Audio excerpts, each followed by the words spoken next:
Am I up? Am I up? I think. Check, check. Check. We live. We here, baby. What's going on, everybody? Welcome back for another video cast episode, the new norm of the Bengals After Dark Network. Drake, my guy. How you doing, bro? Doing good, man. You know, just ripped All right. What? Oh, you ripped the Pingy? All right. Ripped I the just got to Benjamin ask you Franklin. straight up. Yeah. After ripping the Benjamin, right? Yeah. Do you feel as good as Joe Burrow walking out of the bus with some bad biddies, bro? Summer Rae, right? Summer Rae? Yeah.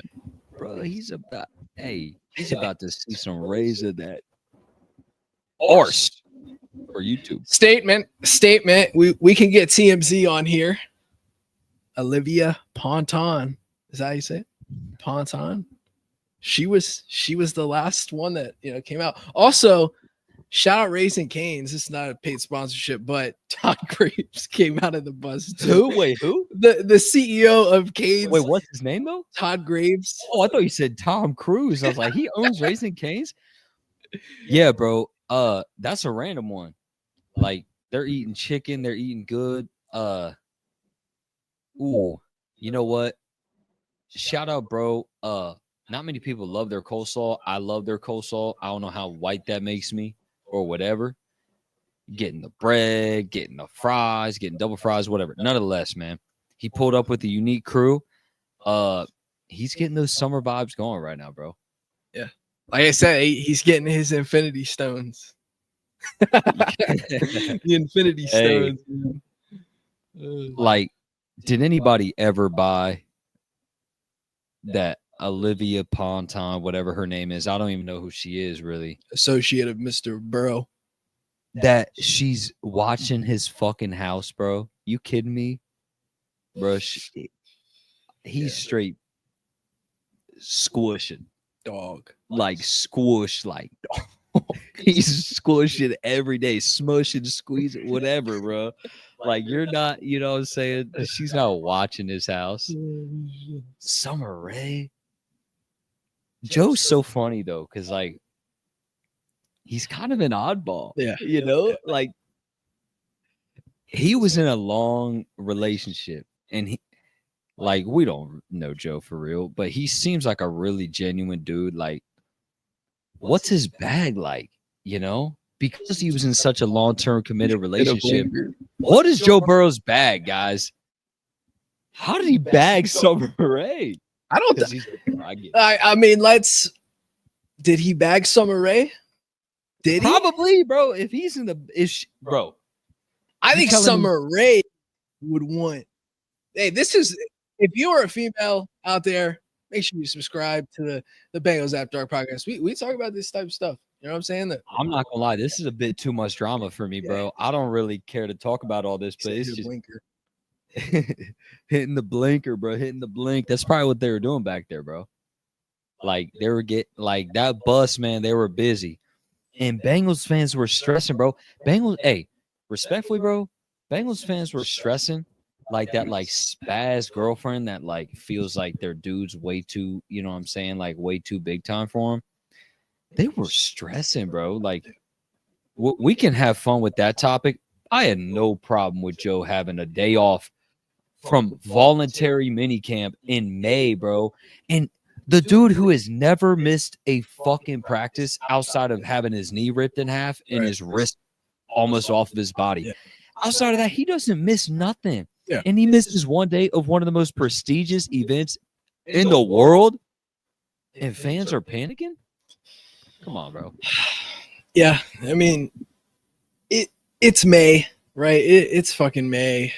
Joe's probably been in the building more than anyone this off season, if I had to, guess. Anyone, bro. Like no one batted the eye when he was celebrating Shamar, right? The only one in the locker room I saw. Yeah.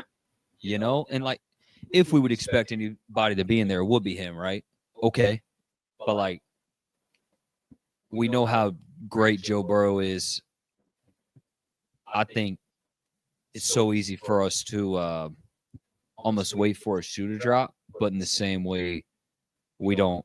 Not that we gotta lift him up because we know what his standard is, but like, I mean, you know what I mean? Like, why don't you give him his credit for always being there, bro? Yeah. It's kind of weird. I mean, and Joe's so different that like even his personal life, right? He's been so good with just keeping his life private. And I felt like when that burglary happened, it kind of sucked because just information that I'm sure he didn't want getting out there got out there. And then Bro, the girl is kind of annoying. And now you see coming off the bus, it kind of only confirms it. Another Olivia, bro. I got with 2 Briannes back to back once, and it was weird. Brianne. 2 of them. I told you how one was spelled Brian with 2 N's. That was kind of weird, bro. And then my brother dated a girl named Joey with 2 E's. Okay. Yeah, Joey's pretty cool. Joey with 2. Hold up. So 2 E's. Joee. Yeah. Joey. Yeah. Her dad was named Joe. So, like, you telling me, like, if Joe Burrow had a daughter and her name was Joey Burrow, like, she'd probably be bad. Like, if she was old, you know what I'm saying? Like, in 40 years or 25 years when Joe has a daughter, you know, she'd probably be pretty bad. Like, Joey's not a bad name. Would you name your kid Jamar? Well, I don't know. Maybe. What would you guys think of that? They look. I mean, I guess it depends. Jamar Fox, the graphic, bro. Jamar Fox. Hey, man, I got a bag. We'll have to find out. You know how the dice rolls, but I like unique names, man. Yeah. Like, yeah, bro. All I know, respectfully to Joe, I will never name a son as simple and dry as the name of Joe. It better mean something. Yeah. You know what I'm saying? Like, it better be like you, like my homie's name is Dave. That motherfucker, he's like Dave the 5th. Okay, fine. Outside of that, like, why can't we have like Juan Drago the 3rd? That's sick, dude. Yeah. Yeah. Outside of that, like, you know what I'm saying? Like, if you're gonna have a boring name, like, I don't care. What was some fun names? Yeah, like we talked about that one day. Haha, Clinton Dix. Yep. Dude, there's been some good Kermit's crazy, bro. That's audacious. That's disrespectful. But that's probably a nickname, don't you think? Yeah, true. Another really bad name is Mike Thomas. A really bad name. I would never name my son Mike Thomas. Not the safety, though. Not safety. Just yeah, no. The receiver, Mike Thomas. This guy has. You know what? I'm gonna fuck with you one day. I'm gonna replace the Eli Apple jersey with a Mike Thomas 80, and then I'm gonna have him in the guest queue. I'll be like, we got a special guest today, guys. Don't you play with me, bro. Just wait till I find that Bobby Hart jersey. Oh yeah. Yeah, bro. What do you think? Look at the stats. I think it was only 5 or 6 allowed sacks that year. I mean, that guy, I will say he has swag, man. He walked like he talked like he walked it. We win the Super Bowl if we had Bobby Hart. I've told you that before. It's crazy. John Jerry at right guard. Yeah, probably. Yeah. Probably. Trey Hopkins held up in that game. You know what? I don't even want to talk about the Super Bowl. We really been all over the place early on this live stream, guys. I didn't expect, like, this feels like July 1st type of conversation. We do have some updates, bro. Yeah. So let's kind of go ahead and get to some more productive conversation. I mean, we did talk about like the Joe stuff a little bit to kind of, sum it up, put a bow on it. Like, for anybody that was concerned about it, just get over it respectfully. Like, he was there today. Yeah. Nobody batted an eye now. Nobody cared. Bro, like, you telling me that he isn't throwing to Jamar and T almost every single day? Dude, Joe isn't the most social person either. I don't think people realize that. Like, he does this in the off season to get out of his comfort zone a lot of times. It's like, he goes to these events, 1-2 events before the season ramps up, and then he's good. So I don't know why it's a surprise to anybody. Exactly, bro. Now say if like no, I take back anything. I was gonna say, well, say if it was some stupid event. It doesn't matter in May, bro. Yeah. It does not matter. Like you've proven everything. These guys are people too. Yeah, no They're doubt, human bro. beings. For that event, and like you said, you talk about a dude that is wholeheartedly committed to any part of the process. There's no question with any of it. Yeah.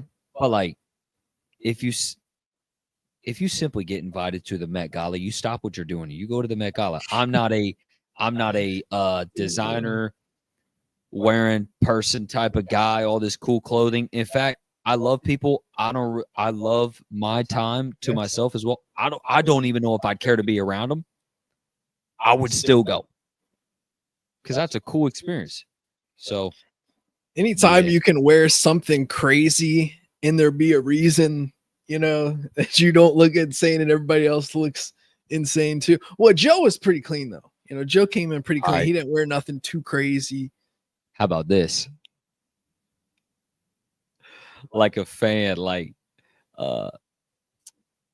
you show up. If I showed up to the Met Gala this year, you know what I'm wearing? I'm wearing a whole ass uniform. Like I'm on the team. Pants, socks, cleats, no helmet, probably my hat. Like lifestyle hat. Yeah. Something chill. But like I'm pulling up like I'm on the team for real.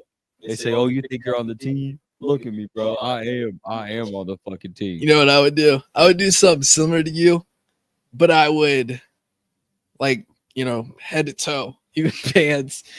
It would say Bengals Drake, Bengals After Dark, Bengals Drake, Bengals After Dark, Bengals Drake. Promoting the brand. Promoting the brand. That's crazy. Free advertisement. Well, no doubt, bro. Free advertisement. I guess in any way to get some views and attention, it's definitely some ways that some players right now are kind of living in this world of thinking of Geno Stone not getting the best publicity right now, taking the pay cut he did, kind of the perspective that he has on it. Overall, what do you think of that pay cut that he took, the $1.5 million? Yeah, I think some people, were wondering, is this a pay cut or is this a restructure? He's only got a year on his deal, so you can't really move that money anywhere else. So he basically takes a pay cut. Doesn't make much sense to me, man. Like, and people can try to say like, oh, I'd help towards Trey's contract. How much does 1.5 make an impact to Trey's numbers? Maybe if we're talking on a cap space standpoint, but I don't even know if that 1.5 goes straight to cap space. I would have to look and check on that. But yeah, it almost, because the Bengals, like Paul Dehner said, like they didn't draft a safety, they didn't sign a safety. And who knows if they're even going to do anything with that money. It's useless. I think it does simply send a message between the Bengals and how they felt Geno Stone is valued to them. We know what our safety room looks like, Geno, just as much as you do, obviously. And it does look like you're going to be a starter on this defense, but we do not feel confident with paying you this amount of money. And if there's a problem with this, there's guys out there that would not have a problem with that money. Yeah. That's genuinely how I probably saw it. Like, I don't know. He definitely did not express that. So maybe it didn't, because he expressed a lot of gratitude, a lot of alignment. Not that he was completely on board with it, but he didn't sound super disgruntled about it. I ended up agreeing to it. I had to, whatever. He didn't have any have-tos in there. Yeah. He said that, I felt that it was best for the team. And it was also best for you securing this amount of money, bro, because if you would have gotten cut with the Bengals being displeased with that contract, you're definitely not getting that money this year, So might get half that if you're lucky. If that, Yeah. I mean, he could have been. Who knows? Maybe the Ravens would have signed him back as a 3 or something. Maybe they like a Darius Washington there, but in general, yeah, it's a matter of like, look, with where you were at last year as a player, we saw the ascension you had in the last handful of games. Yeah, caveats to quarterbacks, they were trash, but we're not super comfortable paying you that 7.5. So it is what it is. No, it means nothing towards the money usage of Trey, but that's a whole different beast. You still get that done anyways, you know. Yeah. I mean, do you think they do anything with that money? Be honest. Like, yeah. Yeah? Pay Trey Hendrickson, but it's not because they got $1.5 million. Like, yes, we can pay Trey Hendrickson. Like, that's not why. Like, oh, finally, dude. Right. No, not at all. It's cash, bro. You got to pay cash because it's going to be guaranteed money, you know? So, like, they're not. Yeah, it would account for your cap, sure, especially with how, like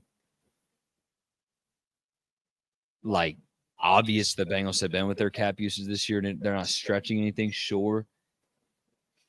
But, like, yeah, this is a cash thing. This isn't a cap thing for Trey. Yeah. I mean, I just hope they get it done, man. In kind of a report that I think some of us knew, maybe some didn't, is that, what was it, Jeremy Fowler? Jeremy Fowler, he said that Trey's not going to play on the number, the contract that he has right now. So, and that's a leverage thing, right? I think I think this is a good time to talk about this discussion. Like, if you look at that contract, right? You look at where he's at, the Bengals. I can't see sitting out being realistic at his age. Maybe I'm wrong. I just how does that? And we've talked about it. The 8 weeks thing, that makes a lot of sense. You sit out maybe the first 8 weeks and then you come in and play. But it's an interesting topic to talk about. Yeah, I mean, I don't think it's realistic, but I think there is a clear path because I largely stand on really the whole perspective from a couple weeks ago with, like, if there was a path to least likely, most likely scenario, is, in my opinion, is probably top 3 likeliness of like 6-7 things of him sitting out sometime. Yeah. But it's not the preferred route. He wants to play. He wants to play for the Bengals, man. We all know this. It's common sense at this point. But yeah, he's made it clear he's not playing on this contract. And I thoroughly believe the Bengals are going to make this right, bro. Because I brought it up to you earlier, and just for all you guys listening, like, when we approach the offseason, the 10 most important things we had, right, for the Bengals offseason to-do list, not all of it was just a matter of acquiring good talent. It was also cutting, draining, debilitating talent. Yeah. So, not in order, but Jamar, T, Trey, Mike Gesicki, Zach Moss, Geno Stone, Jermaine Pratt, Sam Hubbard, Alex Kappa, Sheldon Rankins. Probably the top 10 most important, pivotal players for this team contractually, right? Sort these out. 4 or 5 of the guys, fucking pay them. 5 of the guys, shoot them to space. And possibly Cordell at some point. True. He's probably right outside of top 10. Actually, probably in that mix. Yeah. But you look at that, the Bengals have addressed this, bro. Jamar, T, Mike Gesicki, $305 million worth of contracts. I mean, they maximized that. Trey's obviously the glaring question mark. But outside of that, you take care of a guard spot. Is it exactly where you want it to be? No, it's not. And I'm not saying it's perfect. Cut Sheldon Rankins. Cut Alex Kappa. Cut Sam Hubbard. You're going to cut Jermaine Pratt. So you're cutting those 4 contracts of debilitating, draining players on your team. You sort out somewhat with Zach Moss and Geno Stone. So they're addressing these things. So it's so easy for us fans and the media and everybody just to pile on to act like the Bengals are just like complete, you know what I'm saying? Like malpractice. Like everything they're doing is just incorrect, false move, not good move, whatever. They're taking care of it. And I think they're going to get this done with Trey, bro. I can't tell you exactly when, but like I lean into what Diana Rossini said. Yeah. Good vibes. They need Trey Hendrickson, bro. They know that. So they're going to get it done. I don't see how you can, obviously paying Jamar and T was great, right? But when you talk about defense wins championships, how can you really say you're committed to championship football if you don't sign your best defensive player? Every team around the league does it because it makes sense. It makes so much sense. It's common. Super common sense. Yeah, bro. It's just a very uncomforting situation for the Bengals. It's that simple. I would just like to say we have 86 people in here. Appreciate you guys for, tuning in. This is just start. Just start, okay? We got some exciting stuff, as he said, lifestyle 915. Some stuff on the way. Just, I know we keep saying it. It sucks. But what did they say? Remember the 76ers, trust the process, okay? Trust the process. And we're going to have more hopeful, consistent, getting over the hump type success and fun vibes than the Sixers. So they have never made the Eastern Conference Finals. That's an embarrassment. And yes, so trust the process that we'll get there and we'll continue sending. Yeah, bro, to have like almost 90 people even care to like look at us and listen to us at all, it's pretty sick. So I do appreciate that a lot. Maybe some people's paydays are tonight. They're ready to check the bank account, money hit. Hey, let's watch Bengals After Dark. In the meantime, we appreciate it. That's a dub, dude. Yeah. That's fire. Yeah. All right, dude. So moving over to some other topics, right? We talked about the updates of Joe at minicamp. Got some other big, stardom faces as well. It's super nice to see Jamar, T, Mike, like the guys we never expect to be there, Jermaine.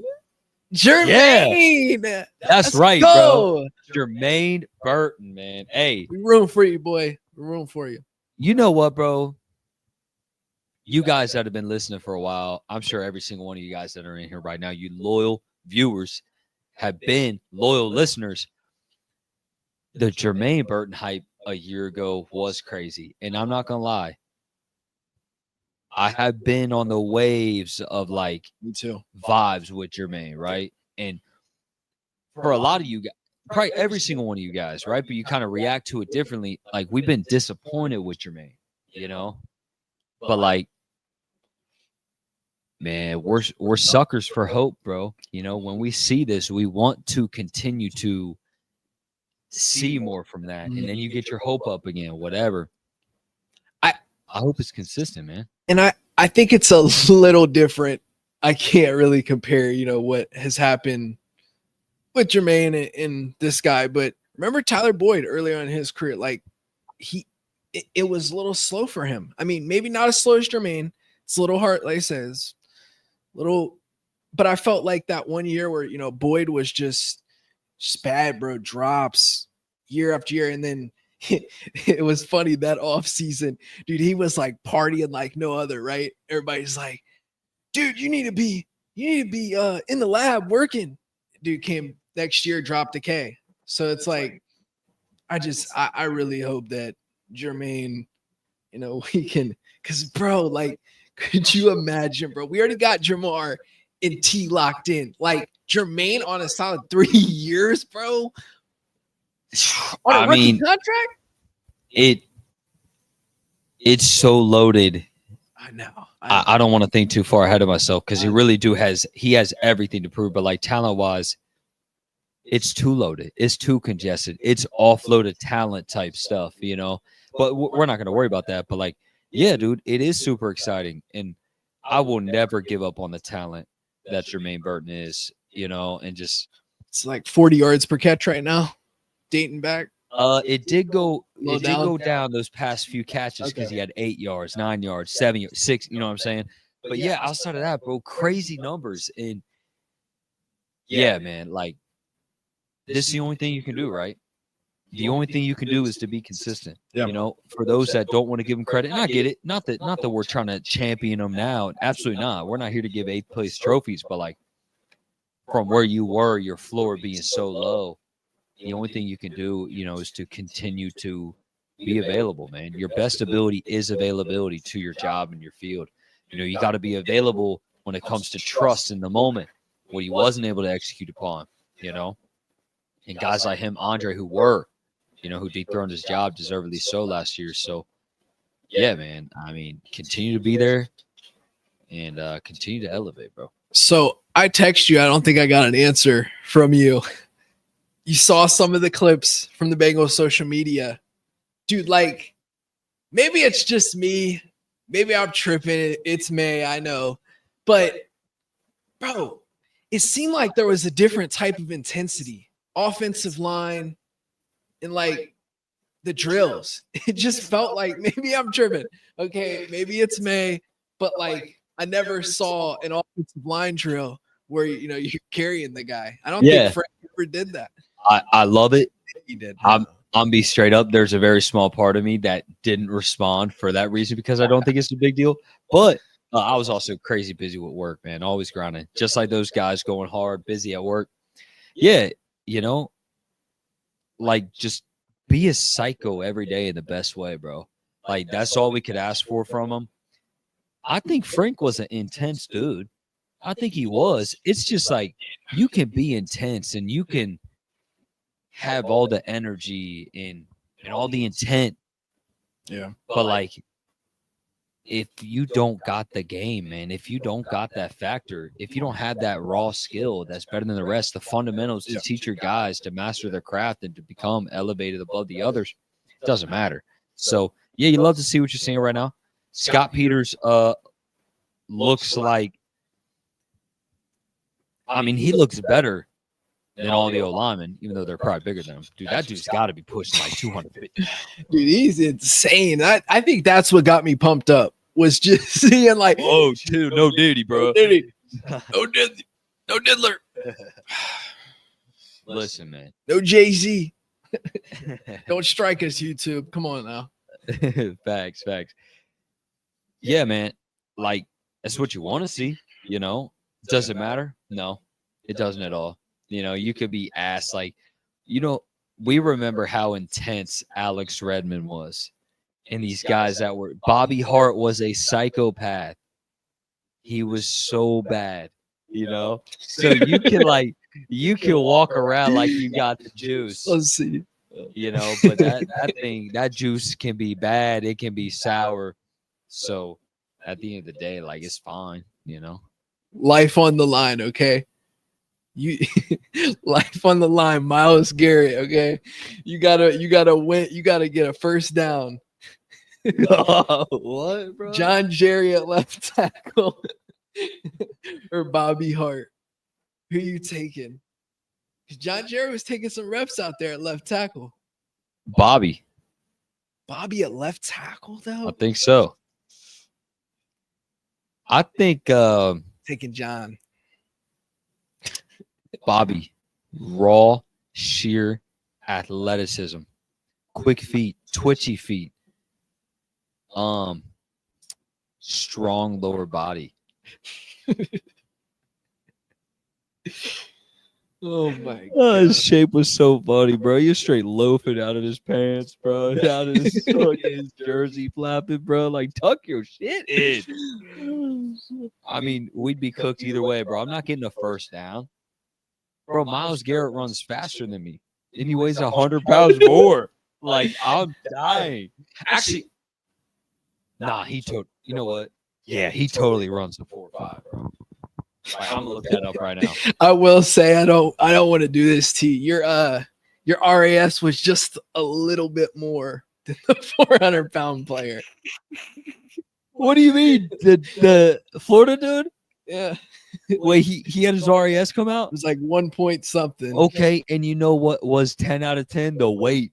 That's the only thing that he was 10 out of 10 on. All right, let's see. Miles Garrett 40. I need to run a 40 though. Seriously, I've never ran a 40. I'm curious to see what I would run. Hey man, don't.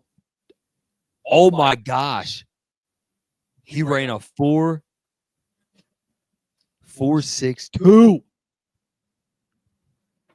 You know who's faster? Wow, bro. You know who's faster? Who? Shamar Stewart. Yeah, and Miles Murphy. Okay, so Miles Murphy's faster than TJ Watt. And Of course, bro. listen, Shamar Stewart. Sorry if I hit the mic. Shamar Stewart is faster than Miles Garrett. So theoretically, if you think about it, those guys can be like that. Speed wise, coming off the edge, huh? Little one move, bang, bang. I'm sorry, bro. I can't. I was hoping TJ Watt got traded, man. You know, the peace sign on his story. I was hoping that Dude, I was saying that to Jorge, bro. Uh, Yeah, you're saying bye-bye. we're typically That's what the Steelers are to me. I don't give a fuck about their offense, bro. They have no quarterback. None at all, bro. got me, motherfucker. Watch yourself. Yeah, true, bro. Watch yourself. They got no quarterback. I was talking about I look like Will Howard. You know what? I'll accept it. Will Howard looks like me though. I think I'm older than him, so he looks like me. He looks like bro. me. Lil bro. Yeah, Facts. for sure. Facts. Yeah, Lil bro, for real. I mean, look, man. The Steelers offense ain't shit. All right. You know what's sad though? I'm not gonna lie. It makes sense why they traded George because they're not paying them. You can't pay them because you most likely have to allocate money towards a quarterback. And you cannot pay $33 million per year for DK Metcalf. Probably $30 million for George. And then For Aaron. a quarterback with that defense, though. They're paying multiple Minka top of the market. You know, Patrick Queen, $15 million a year. Cam Hayward. 15. Yeah, bro. Premium money. TJ Watt. You know what I'm saying? Like Alex Highsmith. So they can't do that. Like our players aren't as good, but you know, we're cheaper at least.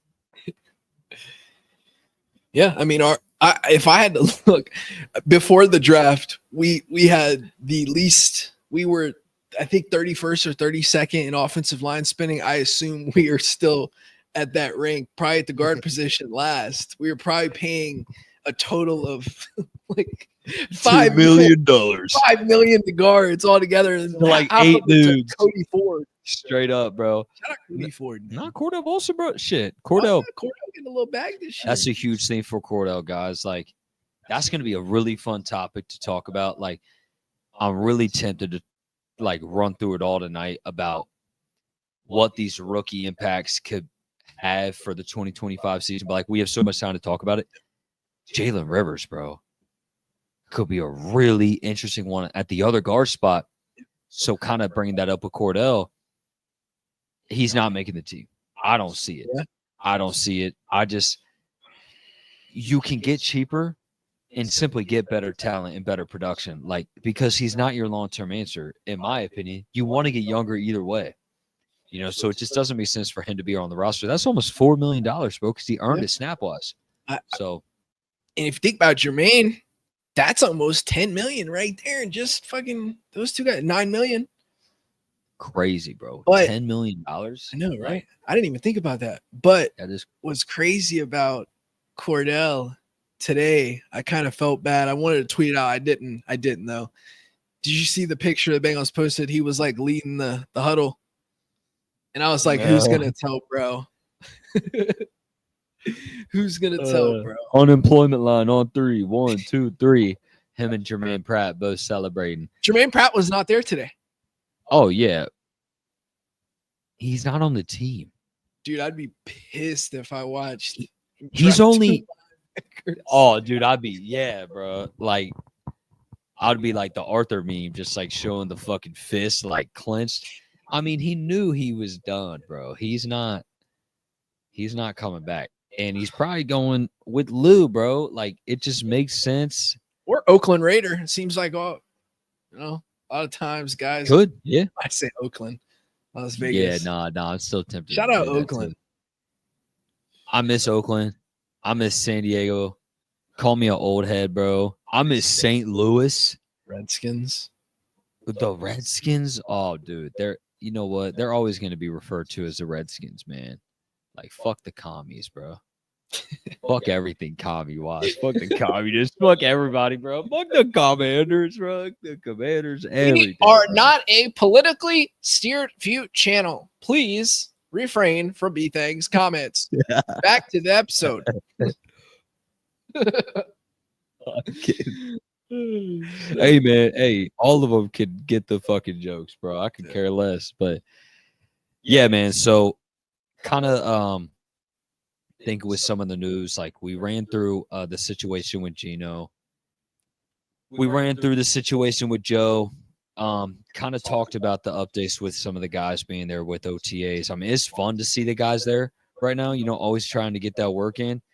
But it's crazy, man. Like you have voluntaries right now, but next month is mandatories. So it's super cool. Like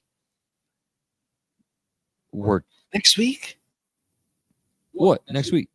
I said no, next month. Did I say next week? I'm sorry, I meant next month. So January, a month from today, which flies by, bro. Like it's gonna be mandatory events, which is fun because like when mandatories occur, like it's that spike, it's that pulse. You know what I'm saying? Like the heartbeat of the season hits. It's like, oh shit, okay. Then you die for a few minutes, Then you go back to the 6 weeks of no shit going on. Speaking of which, we should be getting a schedule release soon too, I would assume. Oh shit, yeah, next week. Ooh. Oh shit. Next Wednesday. We might have to. We're gonna be dropping that night. We're dropping on Wednesday night. Well, we're gonna be live Wednesday. Live. By the way. Oh bro, shit! Hold up. Is that the 14th? Yeah. What, bro? What time? No, I could probably be back. What you got? Heat Rose night at the Reds game. All right, bro. Yeah, what time is the Reds game in? I mean, Bengals after dark. So man, late. Schedule, man. Middle of the night, whatever, bro. That's gonna be fun, bro. Shit, I can't wait for that, guys. You want to talk about, bro? Here's the best part, because our defense was handicapped last year. The whole world still wants to see this offense, so I don't think they're gonna pull any primetime games away from us, bro. I think we're gonna max that number out, and I'm pretty confident we're playing in France. Is it against the Dolphins? Wherever they're going, Madrid. That's the rumor. Joe wants to play in Madrid. You know what Joe wants, Joe gets. I'm not gonna lie. Like, it's awesome that it's a away game, right? Because I don't want to take it away. This is our year to get our 9 home games. Period. So I'm cool only if it's an away game. I do not want no stupid fucking home foreign game. You know what I'm saying? No. Like, I don't think the Bengals want that either. Yeah, bro. Like the Bengals, I think they're all for playing overseas, but not if it means sacrificing a home game. Yeah, I mean, really, like, there's obviously value to partnerships and stuff with going overseas, but straight up cash. Shit, you telling me Mike doesn't want that extra $21 million? Right. He's probably panicking. He's probably stressing overnight. That's a good game. Dolphin, that's a good game. Oh, it's going to be a great game, bro. I mean, if Tyreek's going to be there, he's definitely going to be there. Who knows if he catches another charge, catches another kid. You never know. So he may not be there for a game like that, but no Jalen Ramsey. I'm not expecting Jalen Ramsey to be there. Where'd he go? I'm not expecting him to be there. He hasn't left yet. Yeah, but I don't know. Actually, were those talks heating up pre-draft or post-draft for him to get traded? Not that it matters. I don't care about the Dolphins, bro. The Dolphins are the lesser version of the Browns. You know what I'm saying? Just like you can't get it right. Stop. Like stop trying so hard. You know what I'm saying? It's like just be cool. Like be cool and unintentional like us. Be cool with being like cool. We fall into this shit. Like the Bengals didn't have to. They didn't have to like pay $1 million for these guys. They just did it. You know what I'm saying? Like that's like Joe. People ask Joe, "How are you?" You. He's just like, I don't know. I'm just a guy. Like that's it. Like he's like, I don't know. Like almost a little bit autistic, low key. Bro, you ever see Justin Herbert, bro? Like in an interview, bro. Twitter's the best place, bro. Chargers fans are ruthless, bro. They're straight up like, my quarterback is autistic. I'm sorry. It's just funny how they tweet. He gets like overstimulated. He's like, whoa, what was that? Like, yeah, a little bit, bro. But on the cool end, bro. Joe's swagged out, man. I don't even remember what our exact fucking comment was. I'll do it for this episode. No, I'm kidding. All right, bro, but not back on some productive stuff. Any other updates we have right now? Like camp. We talked about the Diana Rossini stuff, about the really good vibes, which was encouraging. I'm not gonna lie, that was a little spark. It definitely went down, for probably a month or so. And that kind of fluctuated a bit on here on how we were talking about what the time frame could be for Trey. I don't know, man. Like, I don't know how diligent they are right now, but like, I feel like it's definitely picked up. So, like, if you would ask me right now, like, when could the Bengals actually get this deal done? It could really be any time. Yeah, I agree. Sooner or later, it's what you want. And I think if they want to eliminate outside distractions, they would get it done as soon as possible. So that get him in there right away. It makes all sense. Now, I saw last year at this time, after the trade request and stuff like that, Trey actually showed up to voluntary workouts May 13th. So I don't know. It's a little different situation now. So they just have to hash it out, man. I really hope they get it done. Yeah, man. Definitely sooner than later is a goal. Just the beauty of the process right now, man. You're getting the team together, getting most of the guys together, still making stuff happen. And just the hardest part is it's such a suspenseful time, bro. Because you're wanting that last shoe to drop with Trey, but this whole off season, you know what I'm saying? Like it's been a whirlwind, like you know what I'm saying, for everything, bro. Like even us, as content creators, it's like you're just waiting for so many things to come together, and just the hardest part, bro, is we want to turn every micro thing into the macro. Like this is the end all be all of a thing. Nothing really matters, bro, until regular season games. Preseason, I guess, because it is an important offseason. Training camp, for that matter. Here we go. We're tracking everything. Why everything is so important. But in general, bro, so it's like all of these things right now, it's cool to gather the little tidbits, but it's really like a big picture thing. Like, where are we heading as a team right now? Yeah. And like you said, like we're not going to know until week 1. The defense, the draft picks, none of it. We're not going to know until week 1. We might see flashes in training camp, preseason, which is great. But at the end of the day, we've seen the training camp stars. We've seen the preseason stars, but it doesn't always translate to week 1 football. And I think that's what is going to be the difference maker is like when these guys come out week 1, are they going to be ready? Don't you speak on Darius Hodges' name in vain like that. The 2021 camp darling. Nah, man. No, I totally get what you're saying, though. Legend. I think another big thing, bro, is what I feel like I've been off like this whole episode because I was wanting to talk about a big thing. The big thing is we want to talk about our evolved opinion on Shamar. Yeah. Got to do that. So like I said, we're kind of going to gradually go into like how the rookies can really impact the 25 season and what that forecast could look like for them. But tonight we got to touch on the Shamar thing. So I'll at least start a little bit. My thoughts have evolved with Shamar.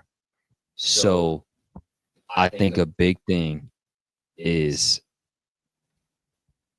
it really did not hit me at the time because, to be frank, I didn't watch a lot of film on him and stuff like that. But after I did watch more on him, I recognized just how adamant these opposing offenses were on simply avoiding him, bro, because he was the biggest disruptor on the team.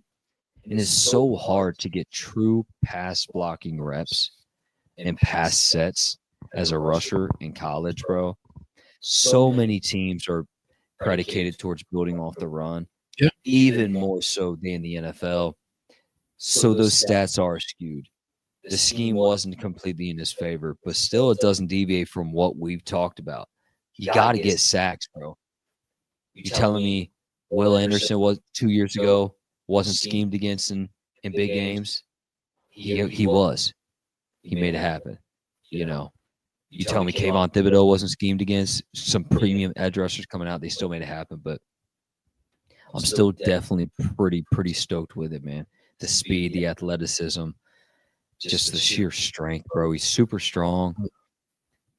It does come back to he's still largely got to get better at football, man. You got to be a better finisher. You can't have so many plays of contacts with your arms and not make a bigger impact. Tackle the dude straight up and get the TFL, whatever. Create to stop the guy in his tracks to finish a play. So you got to get better with that. But I do see the clear path to the disruption being production. And if you can help facilitate, to sum it up, what I think would be a win for Shamar would be a 1.5 version. Crank up the speed on a Sam Hubbard as a bull rusher, like 21 and 22. I guess probably 23 with him and Trey. They were just so good, bro, because Trey is a notorious looper, right? Loops around to get to the tackle. He's got that really strong angle, but he has no problem really looping around. And if you can have Shamar bull rush to help Trey finish. I like that. Yeah. Yes, bro. Like, don't overwhelm Shamar. So, because I was actually talking about this with a couple people. I was like, if you could pave that path for Shamar, right? We talked about you have to break it down, make it stupid simple, black and white. Logan talked about that. Logan Wilson. We had way too much gray. You know, so making that black and white vision of help Trey win, we're going to continue to develop you. We're not going to bank on you to be that guy that's going to get consistent third down sacks. You know, so that was long-winded, but that's a big way that I think Shamar can win. That's why I got more hope for him now. Yeah, I think that's an interesting way to look at it too, is like the way Trey, goes on the outside, and then you got the bull rush finish with Shamar. What can make a rookie's job easier than playing across from the guy that just led the NFL in sacks, right? I mean, a guy that is going to command doubles, and Shamar is going to have a lot of one-on-one opportunities. And I think Al's going to switch it up a lot to where we see, Shamar, Osai, these guys rotate in and out. I could definitely see Shamar bull rushing up the middle, or Osai again, kind of like we did towards the end of the year last year, because they do need juice up the middle. Somehow, I'm not saying Shamar is obviously going to be playing 3-tech or anything like that, but, it's going to be interesting to see that. The Shamar pick has grown on me too. I'm always a fan of high character guys. If you're a high character guy, you got personality, I'm already drawn to you because you're a cool ass dude, right? Yep. And you saw in the interview, like he's a Chiefs fan. He's like not anymore though. Like he straight up said it. So I'm like, what? Cool that he recognized that in the moment. He's got that personality, man. And honestly, not to discredit Miles in any way, I just feel like Shamar coming in, I feel like he's mentally, I think he's going to be ready. And maybe it's long out still, but I think that in year 3, Miles Murphy, it's totally different now, right? I'm just talking in a rookie year sense. I think Shamar is gonna he's gonna have that dog in him. You know, he gets pressure, he gets to the quarterback, just gotta finish. That's really the main thing is just finishing. Like I said, across from the guy that led the league in sacks should make your job a lot easier.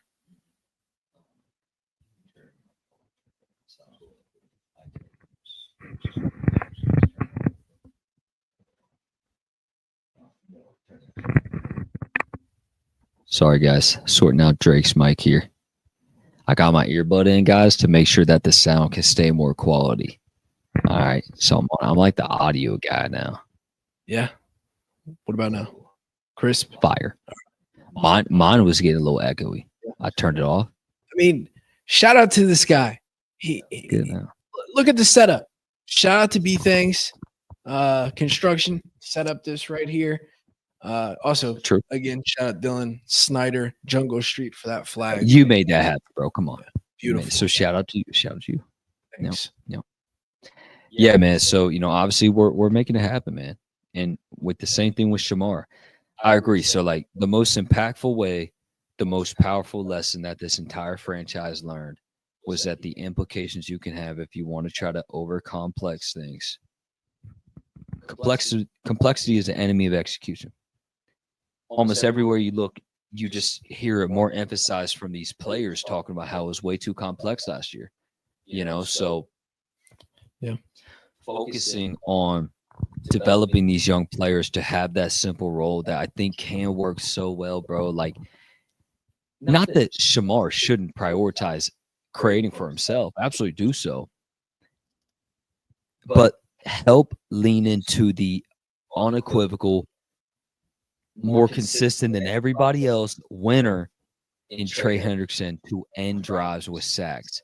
And you disrupt in the face of the quarterback. So you don't want to have two loopers because you can't trust the interior pass rush much. So that's overall, bro, that's what I really like with these edge rushers. Like, ironically, outside of Trey, because like Trey, I don't really trust him on like a 4-eye or an interior situation to where he could rush from a 3-tech spot. But the other 3 dudes, I do. I do trust Miles. I do trust Osai. And I trust a young Shamar too. If they want to kick inside, we can make some magic happen with that, bro. So like, I think it can work. Now, do I know how many sacks it's going to accrue to? I don't, and that's still the big question mark. I can't tell you how confident I am on that. But overall disruption, we're going to get a lot more, bro. I know that. That's the thing. You got to make the secondary's job easier. And as long as you're getting to the quarterback disrupting, you're not letting Lamar fucking. My gosh, you remember last year? Was it last year when Sam Hubbard? I mean, it happened a lot, but like he put Sam in the dirt, dude. I mean, yeah, of course. I mean, it was bad. So it's like we got to be able to remember that 21-22. Like, you could just stop anyone in open field. We got to get back to that. Just the basic things of football, man. Just tackling, man. And the easiest way to do that is to have the athletic superiority to get yourself into that situation better than your opponent can. So that is what gives you your higher floor. And that's what just continues to attribute my perspective shift in reality that I think everybody should see with Shamar. That could bring you hope, is that floor is higher than I thought, considering he is a raw talent. Do I think the talent has to get better? Absolutely. Not deviating from that. That is still where my concerns come from. But it definitely does make me a lot more confident that this can work. This can work this year, So I officially feel good about it. Do I feel great about it? No, I don't. But I do feel good. And I think when you compare it to Sam Hubbard, right, in a early sense, like Sam, dude, he had juice, bro. Like early on, remember like the interceptions, touchdowns, like, dude, he had juice early on in his career. And Shamar has. He had it till he left. His last play, touchdown. Come on, put some respect on his name. But shout out. I mean, he really, he bleeds black and orange, bro. He didn't want to go nowhere else. Because let's be honest, like, yeah, his best days are behind him, but a team would have picked him up. Team would have taken. Oh, no doubt, bro. Easy. I can see like, well, first of all, I can see the Colts as a depth piece. Absolutely, that's probably where he'd go. But or like Arizona, Philly, you never know. So he absolutely would have had suitors as some depth guy to contribute in the run or any way. Yeah, man. Like that's just what excites me. This team did get more athletic. Yeah. You did draft athleticism. It's something that on this podcast for a long time we've talked about that they haven't done, and it makes no sense. Why are you not drafting superior athletes, right? And it's something that you think it's something they've like focused more on, consciously, like, hey, we looking at the profiles, like we haven't really drafted the most athletic guys, like. Well, of course, it doesn't directly correlate to talent because there are some teams out there that really try to lean on that mold of we're going to bank on the athleticism. Yeah. Well, it's a variance to it all because you got to find the mixture of both. You got to find dudes that have that legitimate juice, right, of skill with the athleticism and so on and so forth. But like you look at a team like the Colts that have not been able to get over the hump with drafting, like they're like notorious for drafting the most athletic dudes. Yeah. It gives you a wider net. Amarius is a perfect example of a project that has a high floor, extremely high ceiling because of his athleticism. His room for error, we talked about this last year, can be more. He can be technically unrefined, right, and still dog on dudes. He would beat the shit out of a Sam Hubbard. As a rookie, Sam, the most masterful technician in lots of ways, but he's so inferior athletically. The master technician can't win against that dude that can be lousy athletically. Even rookie Sam Hubbard versus rookie Amarius Mims. Amarius Mims would flip him upside down and fucking take his lunch money. Bro, he would take all $40 million and put it in his pocket. Hell yeah, bro. He'd cook his ass. Like, that's why those dudes don't get drafted high. So you take the wider net type of guys. You take the highest floor, and that is what continues to satisfy me with this Bengals draft. And the offseason, largely. Now, we talked about it. Floor raisers are cool. We need ceiling raisers. So this is a very interesting offseason of a conservative approach that I think they did maximize. But that philosophy, man, in this league today, in the division that you have, I can't tell you how completely confident I am on how well we do against these powerhouse teams, even in our conference, man. So, like, that's good that you raised the floor. But how high is that ceiling, though, to help with this offense? Like, I can't tell you, bro. I don't know. Like, I don't know. When our defense was 20th, there's some decent shit. We won 5 games in a row, and we fucked some teams up. We may go. I'm just gonna ask you one question. I'm gonna finally give you the mic. If our defense is 20th, bro, do we go 13-4, like 12-5 next year? Like, seriously. I know it is crazy because even the Super Bowl year, we technically in the regular season, like we were like what 10-7. I'm saying, what was our defense like 16th? I don't know, somewhere around there. Like we weren't that crazy, but in our sense, we looked crazy because they stepped up in the biggest of moments. But yeah, man, I think if we do get to 20, like I think you win 12-13 games. If Zach Taylor keeps his foot on the fucking pedal, he can't, dude. We can't afford to be some fucking, hey guys, we know we're a really good offense. We're gonna take it easy on you, man. We're gonna win by 3 today. We'll play it close. Give you guys a chance.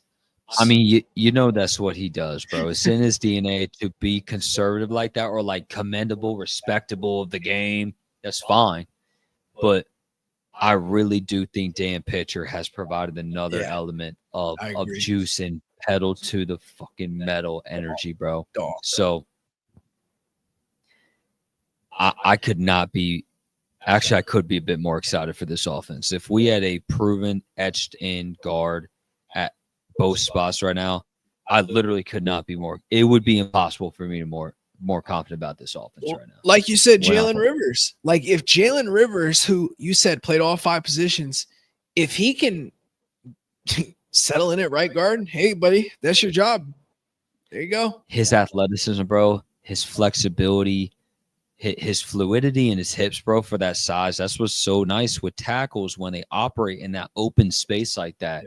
And they're so used to having to be more aware every single passing play because you have more room for error.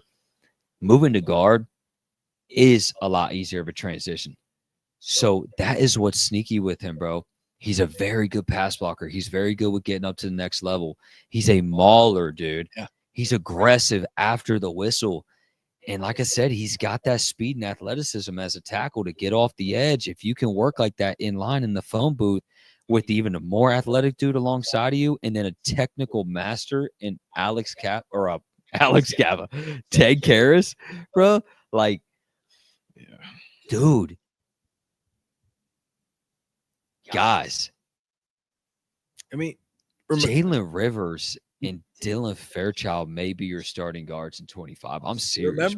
Remember when the Chiefs, they got Trey Smith so late in that draft because of the medical thing. Not saying, it's that comparative, but like if the Bengals could hit on a guard duo 3 and 5 rounds, 3 and 5, that'd be nice. The biggest value you could get as a franchise is hitting on day 3. Oh yeah. It's just so rare. It rarely ever happens. But you look at the last, look at I think was Devontae Smith or Devontae Adams, the 4th, 5th round pick. Look at the super, just incredible value they got from a guy there. Yeah. Puka Nacua is the front runner in the revolutionizing that fucking franchise after the Super Bowl. And Isaiah Pacheco for running backs, late round running backs. I love to shun that one because I think he had a great 25, 30 games, but I get what you're saying. Yeah. Unfortunately, injury, we injured him. He kind of just did we? Remember he got injured this year when we played him out for pretty much the whole season, came back, he was not the same. Oh. He was not the same. Damn. Yeah. That sucks. Hey, you know what? Speaking of the Chiefs today, I was on my Justin Reed shit today. I was eating tuna in a can. Not gonna lie. I was eating tuna in a can. I looked at one of my peers. I was working with. I was like, I'm on my Justin Reed shit. He's like, what do you mean? Showed him. He's balling over though. He laughed. I was like, hey man, that's right. Would you be Will Levis and put the mayo in the coffee though?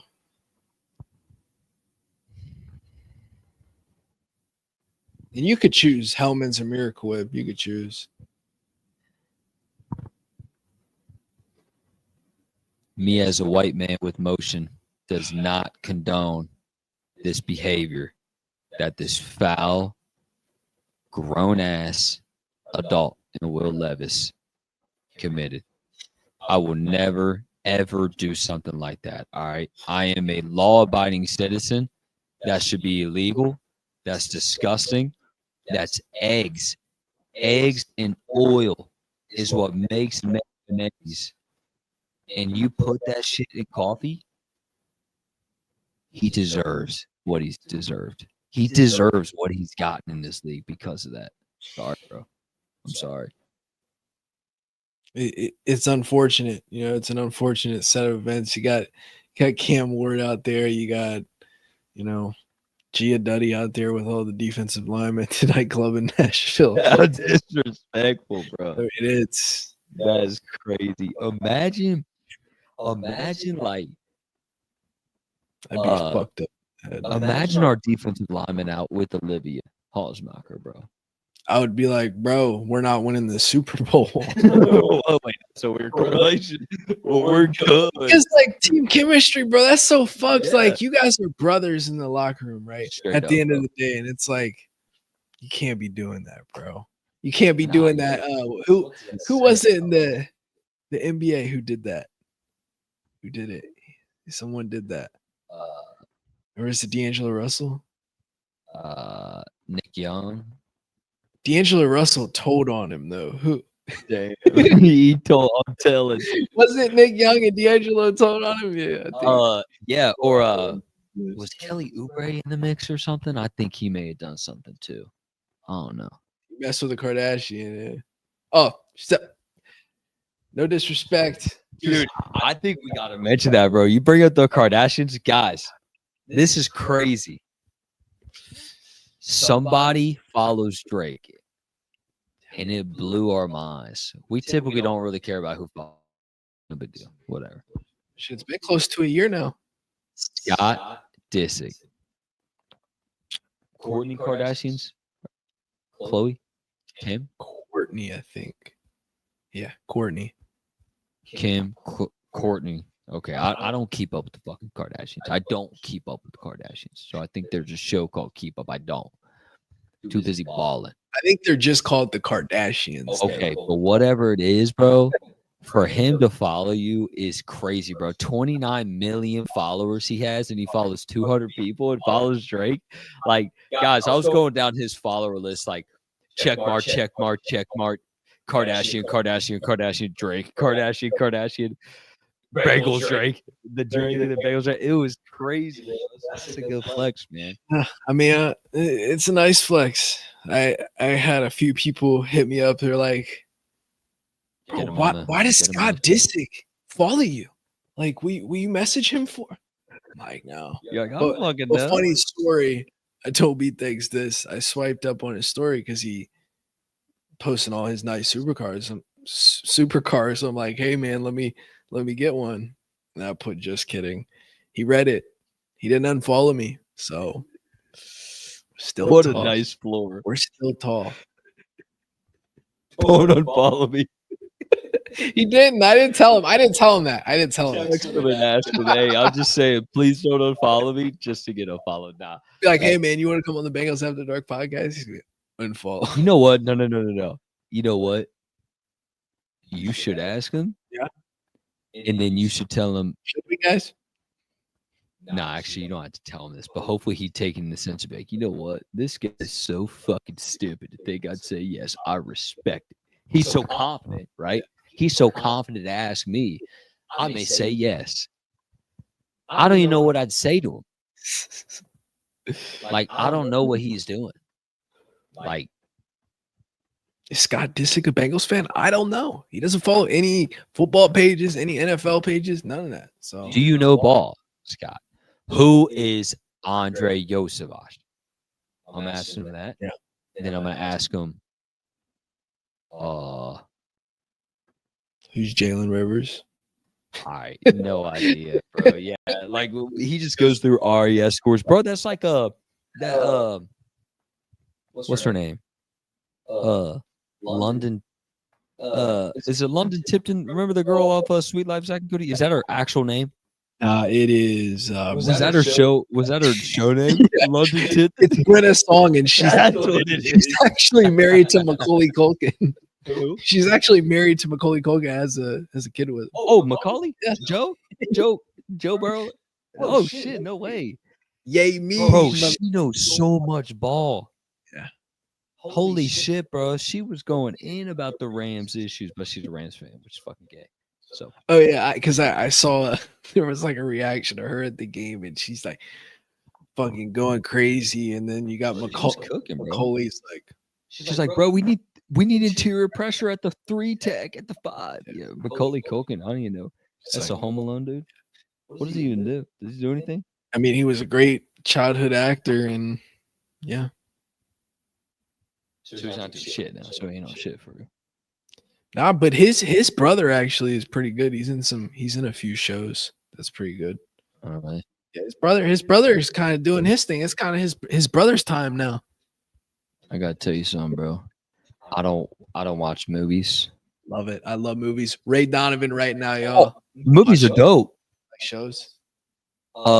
I haven't really watched a show in like a year. Dude, I just watched like Bengals shit. I don't think people get it, bro. Like, yeah, me too. But fuck, you gotta watch like Breaking Bad or Sopranos. Or okay, I haven't seen that, but I have seen Supernatural. I haven't seen that yet. People say it's good. That was fire. I watched that almost twice. Okay. So I love that show. I watched Vampire Diaries twice, bro. You like that? No. I don't like it. You like that fantasy I don't shit. like it, bro. Hell no. I don't like that vamp shit. My lady had it on. And then hold up. I digress. I did get into Vampire Diaries. Hey, bro. Unfortunately. What was her name? Or no.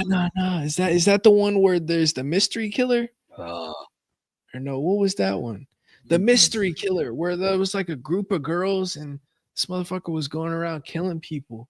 I mean, that could have been it. There was a mystery for a little bit. Like a lot of girls love like Ian Somerhalder, but let me tell you something, bro. There was a girl on there named Bonnie. Dude, Mix, bro. Oh my gosh. Yeah. All right. Back to football. So, I mean, we really don't have a ton of things to go through right now. Obviously, still largely digested, the draft, things like that. It's been a couple weeks. It's crazy, bro.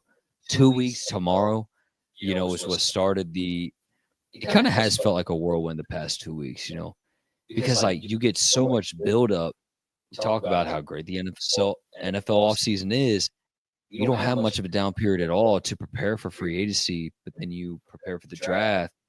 Finally, the downtime, so we are decompressing now. It's a suspenseful time. I do think that there are clear routes to this defense getting better in 2025, but I still feel that the expectation or the goal needs to be average, man. Like the floor to be, I don't know, like last year, bro. Can you be average? Can you not be horrible? And that's what it does kind of make me concerned, because like we said the same shit. You can't say that in the locker room. You can't be like, all right, guys, listen, you guys were so ass last year. I came from Notre Dame. I was in the national championship. I need you guys not to be ass. I need you to be average. Okay. And it's funny because Al actually, he said that in the interview.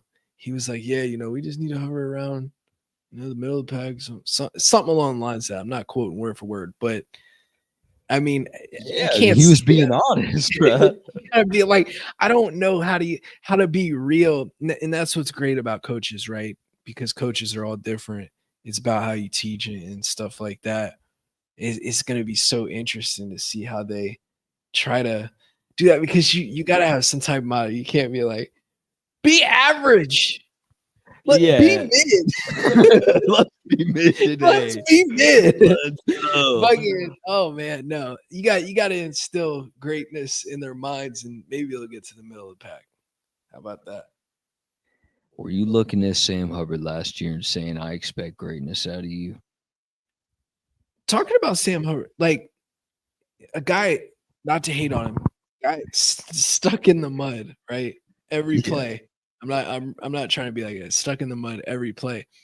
Like the impact of like getting pressure on that side 17 weeks straight. I think because we saw it towards the end of the year when he wasn't really in there as much.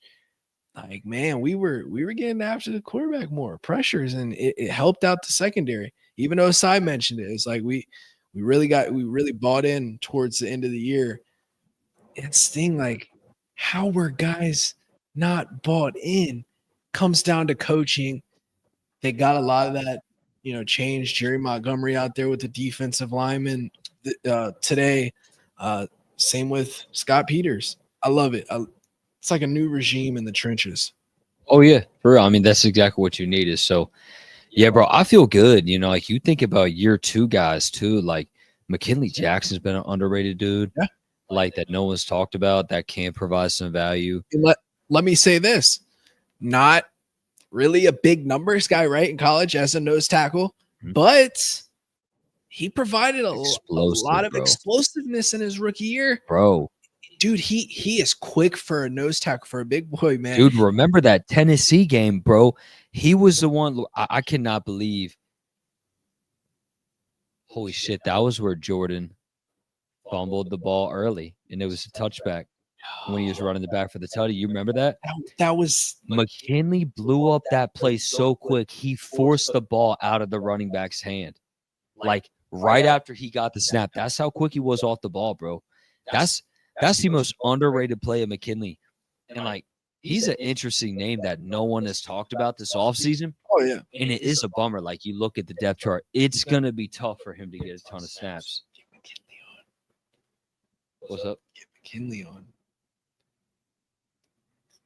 Get McKinley on. You should get him on. Oh, that'd be fire. That'd be fire. No doubt. Because I'm a big fan of him, bro. Like, as someone who, I was big fan of DJ Reader for the longest time. Like, McKinley should be. I feel like McKinley can develop into that piece. DJ's great. I think it's possible. Like that goes back to what you said, hitting on those late round picks. Like if you can hit on them, third round. But I mean, if you can hit on them picks, man, just a superseding value, man. Because like you anticipate to spend a premium asset almost as expensive as anything year in and year out on a first round pick, second round pick, third. But then, yeah, when you can hit on those guys later in the draft, is when that value is just, I mean, it just revolutionizes the franchise just as much as anything, even a premium pick. But yeah, I mean, McKinley being the third round pick last year, I think he really can provide you some juice, bro. So I think we got a lot of bodies there, but this is just what's so damn tough about this offseason, bro. We were here last year, and I'd feel like a fucking hey, this year's gonna be so different. Right. You got new bodies. You are quicker. You are athletic. You are far more athletic.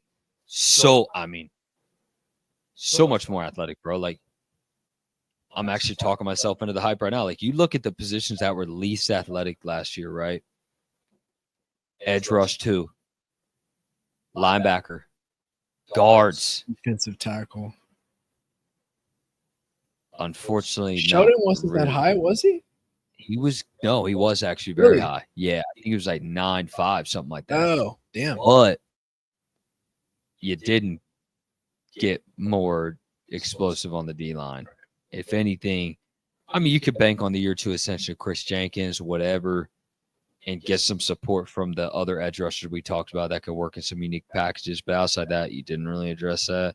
But you did get more athletic everywhere else, pretty much where you could have used it. Safety, But I mean, with TJ Slayton, like, do you think we're still gonna see that development of McKinley? Like, we'll see some McKinley Jackson this year. I hope. That's the question. I really don't know, man. Unfortunately, I really don't, because like, I mean, nose tackle 2 does have a lot of value.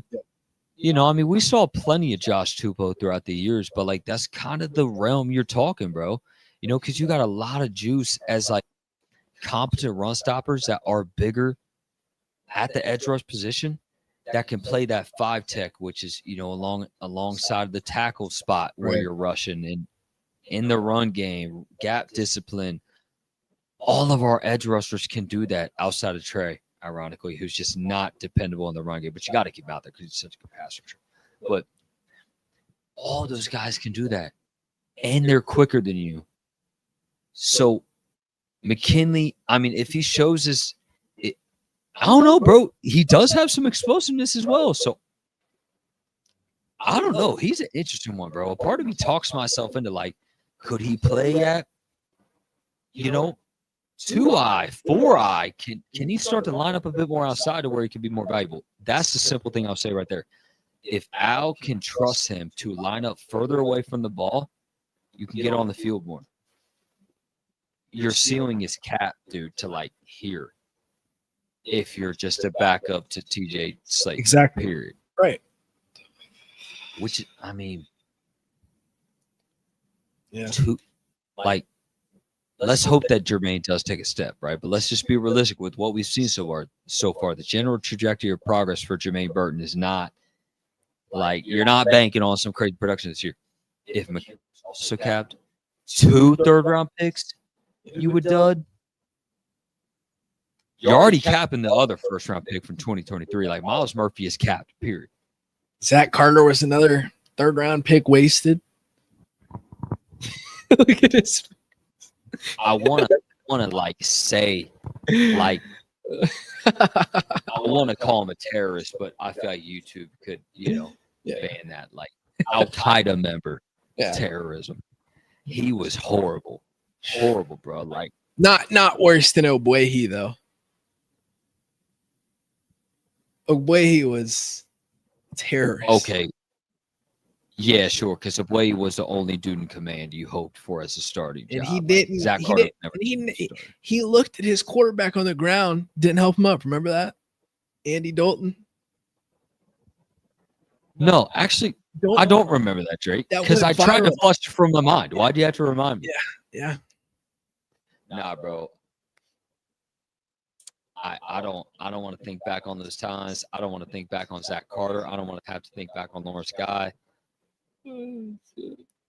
Yeah, man. So like Lawrence Guy, that's gonna be an obscured one in 5 years. It will, bro. Pants swagger, bro. He pulled up with that pants sag. He was like, tired, bro. They were like, "Hey, Lawrence, can you come down, man? We really need some pressure. We know you're putting the pressure down there on the kids. How about you step away for a little bit and come up here and play some football?" I mean, bro, he's sitting on the couch for a few months, came in, and those are the exact results that we got. So, yeah, bro, kind of summing this up. This episode, there really was nothing too crazy, guys. Like, this is, like we said, it's kind of like we have multiple episodes like this kind of this time last season, bro. We can continue, and we're going to get nitty-gritty. Like I said, we just don't want to get super nitty-gritty now, and then we hit a bit of the offseason. So we're going to continue to try to provide a balance for you guys. We're always going to provide the latest news, add a more personable, relaxing element to it. This was kind of the point of the video cast evolution we decided to take, guys. Obviously, we found it suitable to provide you guys a new version of content, but we felt like for us, we wanted to provide that more relaxed, chill, fun type of content. So appreciate all you guys watching tonight. I mean, that number of people is amazing to me, bro. Shout out Marvin. He said, "Yo, what's up, man? We appreciate you coming on here past 1 a.m. Gosh. No doubt, bro. Yes, that's crazy. Like, I'm tired of shit right now. I'm not gonna lie, guys. I was at work at 7:30 this morning, bro. I was at work in Cincy. Like, so it's been going a long to bed at day, 7 a.m. For real? Yeah, probably. Like, so we're committed to making this happen for you guys. Long days, short days, schedules all over the place, but we're always here to try to provide you guys value, man, for this new form of content. So definitely subscribe to the YouTube channel. Got to. Yeah, got to follow us on the Bengals After Dark networks on Instagram, Twitter, obviously our personal Twitters, things like that, X, whatever you want to call it. Drake, you got any closing thoughts, bro? Man, schedule release, that'll be a fun one. Breaking down that schedule next Wednesday. Wait, bro. You're 100% that's next Wednesday. It's the 14th, yes. Okay. I'm confident. Yeah. Because I know they said it on the draft. So yeah. Bro, also like how long camp has been going? I thought this was like 3 days, not like I feel like they've been here for like a week or voluntary. So we're gonna, keep updates on that. And the rookie mini camp's only a day. Really? That's fucking gay. Yep. It's only That's a day. Weird. All right. Either way, man, this time for football, it does not matter. I can't sit here and say that it does, but what does matter is seeing this team dot their I's and cross their T's, So just going to enjoy the process, guys. It's been 4 months since our last game. I feel like it's been a snap, bro. We got to think it's 4 months from now is football, like regular season football. We're already a quarter away through May. Okay. Then you have June. Once you get through June and July, it's over. 10 weeks, bro. It's over, baby. We're back. Bro. Listen. 10 weeks ago, we were preparing for free agency. I mean, almost 8 weeks ago was free agency started. That felt like a blip, like fast as fuck since now. And then another 8 weeks from today, we're going to be like, dude, training camp coming up, whatever. That will be a hiatus period, right? All the players will be out doing their own things. Joe and Jamar are going to be in France with JJ. We're going to get our hopes again that maybe JJ could be coming back. Maybe some backless suit shots again. Pause. No Diddy. I don't know how you said that. Like, nah, man. Like, I don't really care for the backless suits. You know what? Pull up week one in the backless suits. but we go get one of them Walmart suits and we literally scissor cut the back out. You know what? With the Mark Davis. No, I can't do that. That's our Super Bowl fit. Super Bowl. Okay. So yeah, listen. We win the Super Bowl, right? We go backless suits to the parade, right? Mark Davis homeless for the entire week. Bro, I've never heard a better idea from you. Zim, every close one of mine on Twitter that we've had conversations about with this, we're doing it. All right. Backless suits, the Super Bowly cut, Cartiers, fat fucking cigars. Oh, dude, just straight A banging down, like A banging ski term, just like steezing down, race road, Freedom Lane, all the main drags of Cincinnati. I'll take up 75. I'll take up the highway. I don't give a damn. We're going to be ruthless, and we will be wearing backless suits. But for now, I'm going to have to hold off on the backless suits. Hold up. You're not holding off, and you didn't insert the homeless. You're homeless for a week. I mean, you were celebrating for a week straight of Mark. You got Where are we staying? Are we staying outside? We're homeless for a week, buddy. We are shit-faced in the city of Cincinnati celebrating the ring. That's how we get arrested. It's not how you get arrested if you're smart. Where are we gonna go? Where are we gonna sleep? You won't be safe. We'll sleep right there in front of Paycor. How about that? We'll pop a tent on. Individual deaths. I know a spot.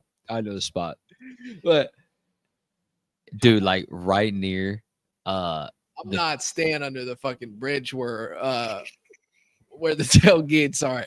I'm not doing that. That was exactly what I was gonna say. No. I know, bro. Those are bad, bro. I got some spots further down near the river that aren't as crazy. Nah. Bengal Jim, we're coming to your lot for 5 days after the Super Bowl. We just make live streams like, bro, like we just walk out of the woods, like walking out of my room. It's like the river's right behind. It's like day 3. We look like we're in the movie Hangover. The suits like got fucking all type of shit. We're gonna be musty, dude. Pull up. Yeah. Hey, man.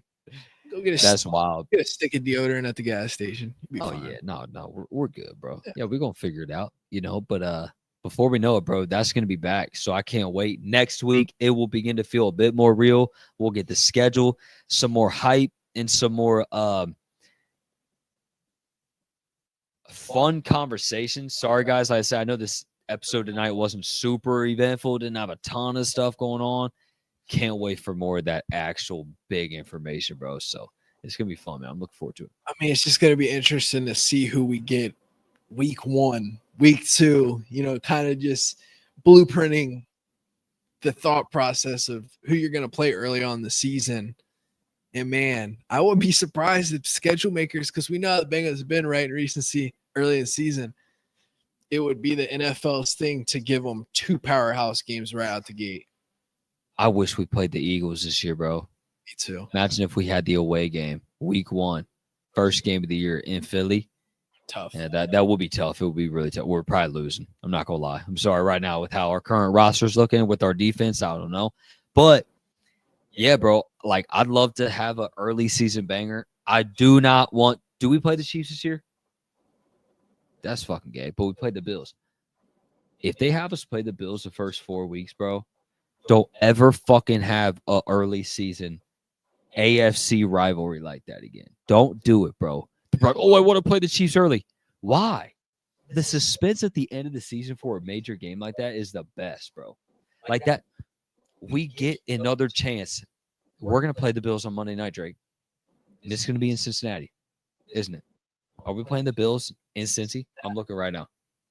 Because if we play Buffalo, I'd love to go back to Buffalo. I love Buffalo. Bengals 2025 opponents. Fuck. We play the Bills on the road. Okay. Monday night. DeMar Hamlin revenge game. How would you want it? Full starter. How would you want it? Lambeau early on in the season or in that cold, like that real Lambeau feel? Early. You don't want to play in the cold, bro? Come on, bro. That's like that vintage shit. I'm down, but I don't want our players to face the repercussions of that and come up short. Even though they balled out in cold weather. They really have, which is great.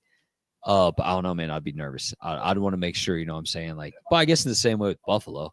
Like, Buffalo would be fucking freezing. But I could see that one, though. Green Bay early on the schedule. I could definitely see that. Yeah, bro. I mean, it could obviously be anything. So that'll probably go ahead and do it, guys. We're going to talk more about the schedule next week, right? So we'll be back with you guys in a few days. We will be back by Wednesday for sure. We're going to be consistent with 2 days a week. We obviously had something come up this past week, had some things going on, personal matters, but we are back. We're rolling. Appreciate every single one of you guys tuning in tonight. I mean, the number blew me away, bro, so I'm pretty stoked with that. Appreciate all you guys. And any last thoughts, bro, before we head out? Joey B, we know you're focused, okay? Anybody else trying to say that? We just know you're collecting your infinity stones, okay? We understand. We've been in that situation. Joey Bags. In that situation where we're stepping out of the car, cameras flashing. You know, we got these studios. We know what it's like. But Totally. Joe, you're a dog. T, you're a dog. Jamar, you're a dog. Andre, you're a dog. Jermaine, you're a dog. Chase Brown, you're a dog. Taj Brooks. Dude, I go down this list. Dude, we could do 10 minutes longer of this episode, me just naming off dogs, even the defensive side. I don't care what anybody says, bro. We invested first, second, and third round picks into everywhere in that defense, okay? Don't let nobody tell you the Bengals don't invest premium picks in their defense. We got to make this shit work. Al Golden, the scientist, right, of development. That's all I gotta say.